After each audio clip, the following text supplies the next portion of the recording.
Il y a par excellence Marie, mère du Seigneur et miroir de toute sainteté. Dans l'évangile de Luc, nous la trouvons engagée dans un service de charité envers sa cousine Élisabeth, auprès de laquelle elle demeure environ 3 mois, pour l'assister dans la phase finale de sa grossesse. Magnifica anima mea dominum, dit-elle à l'occasion de cette visite, mon âme exalte le Seigneur, Luc 1,46. Elle exprime ainsi tout le programme de sa vie. Ne pas se mettre elle-même au centre, mais faire place à Dieu. Rencontrer tant dans la prière que dans le service du prochain, alors seulement le monde devient bon. Marie est grande précisément parce qu'elle ne veut pas se rendre elle-même grande, mais elle veut rendre Dieu grand. Elle est humble. Elle ne veut être rien d'autre que la servante du Seigneur. Luc 1, 38-48. Elle sait qu'elle contribue au salut du monde, non pas en accomplissant son œuvre, mais seulement en se mettant pleinement à la disposition des initiatives de Dieu. Elle est une femme d'espérance, uniquement parce qu'elle croit aux promesses de Dieu et qu'elle attend le salut d'Israël.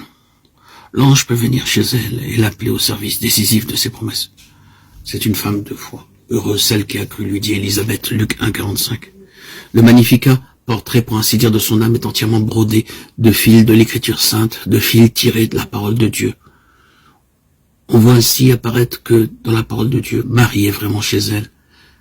Elle en sort, elle y entre avec un grand naturel. Elle parle et pense au moyen de la parole de Dieu. La parole de Dieu devient sa parole et sa parole naît de la parole de Dieu.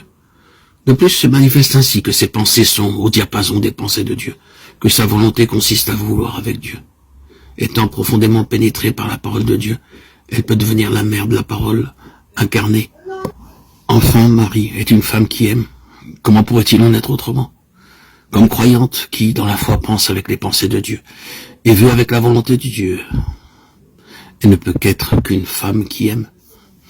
Nous percevons à travers ces gestes silencieux auxquels se réfèrent les récits des évangiles de l'enfance. Nous le voyons à travers la délicatesse avec laquelle, à Cana, elle perçoit les besoins dans lesquels sont pris les époux et elle les présente à Jésus.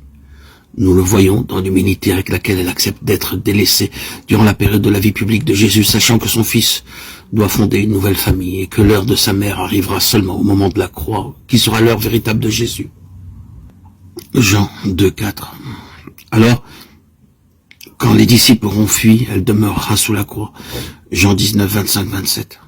Plus tard, à l'heure de la Pentecôte, ce seront les disciples qui se rassembleront autour d'elle dans l'attente de l'Esprit Saint. Acte 1, 14. De toute évidence, nous pouvons désigner Marie comme mère du Seigneur et miroir de toute sainteté.